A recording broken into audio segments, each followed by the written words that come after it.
राधे राधे। मैं आप लोगों को अपने चैनल LDS क्लासेस पर स्वागत करती हूँ। दोस्तों, आज मैं आप लोगों को पृथ्वी का सौर संबंध बताऊंगी। सर्वप्रथम हम देखते हैं कि उपसौर क्या होता है। जब जब पृथ्वी सूर्य के अत्यधिक पास होती है तो उसे उपसौर कहते हैं। मतलब कि जब पृथ्वी सूर्य के बहुत नजदीक होती है तो उसे हम उपसौर कहते हैं। यह स्थिति 3 जनवरी को होती है।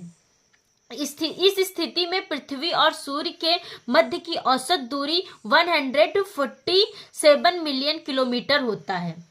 मतलब कि जब यह स्थिति होती है तो सूर्य और पृथ्वी के मध्य की औसत जो दूरी है वह 147 मिलियन किलोमीटर होता है। और दूसरा हमारा अपसौर, जब पृथ्वी सूर्य से अधिकतम दूरी पर होती है तो उसे हम अपसौर कहते हैं। यह स्थिति 4 जुलाई को होती है। अपसौर की स्थिति में अपसौर की स्थिति में यह 152 मिलियन किलोमीटर की दूरी पर होता है। दोस्तों, यह वह स्थिति है जब पृथ्वी और सूर्य के मध्य अधिकतम दूरी होती है तो उसे हम अपसौर कहते हैं। यह इस स्थिति में सूर्य और पृथ्वी के मध्य अधिकतम दूरी पाई जाती है। और दूसरा हमारा है उपसौर। इस स्थिति में पृथ्वी और सूर्य के मध्य न्यूनतम दूरी होती है। दोस्तों, इसे हम अपसौर कहते हैं।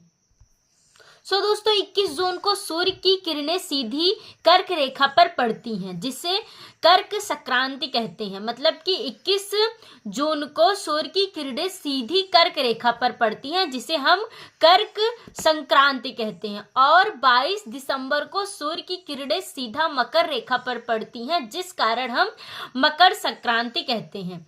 जो 22 दिसंबर को जो सूर्य की किरणें हैं वह सीधा कर्क रेखा पर पड़ती हैं, जिसे हम मकर रेखा पर पड़ती हैं, जिसे कारण हम उसे मकर संक्रांति कहते हैं। पृथ्वी की काल्पनिक रेखाएं, हम अक्षांश रेखाएं, यह ग्लोब पर पूरब से पश्चिम की दिशा में खींची गई काल्पनिक रेखा है। मतलब कि जो हमारी अक्षांश रेखा है वह ग्लोब पर पूरब से पश्चिम की दिशा में खींची गई एक काल्पनिक रेखा है। इन रेखाएं जिनकी कुल संख्या 181 है। मतलब कि अक्षांश रेखाओं की कुल संख्या 181 है।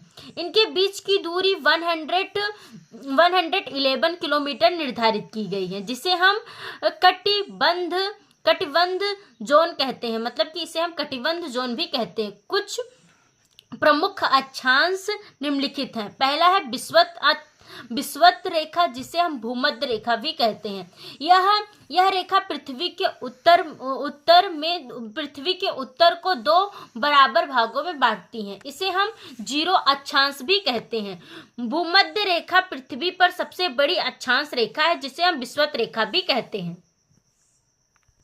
दोस्तों, मकर रेखा या उत्तरी गोलार्ध में भूमध्य रेखा के समांतर 23.5 डिग्री नॉर्थ पर खींची जाती है। मतलब कि जो कर्क रेखा है वह उत्तरी गोलार्ध में भूमध्य रेखा के समांतर 23.5 डिग्री नॉर्थ पर खींची जाती है। और मकर रेखा या दक्षिणी गोलार्ध में भूमध्य रेखा के समांतर 23.5 डिग्री साउथ में खींची जाती है। मतलब कि जो मकर रेखा है वह दक्षिणी गोलार्ध में 23.5 डिग्री भूमध्य रेखा के समांतर 23.5 डिग्री खींची जाती है साउथ में। दोस्तों, धन्यवाद। किसी लगी वीडियो कमेंट सेक्शन में जरूर बताएं।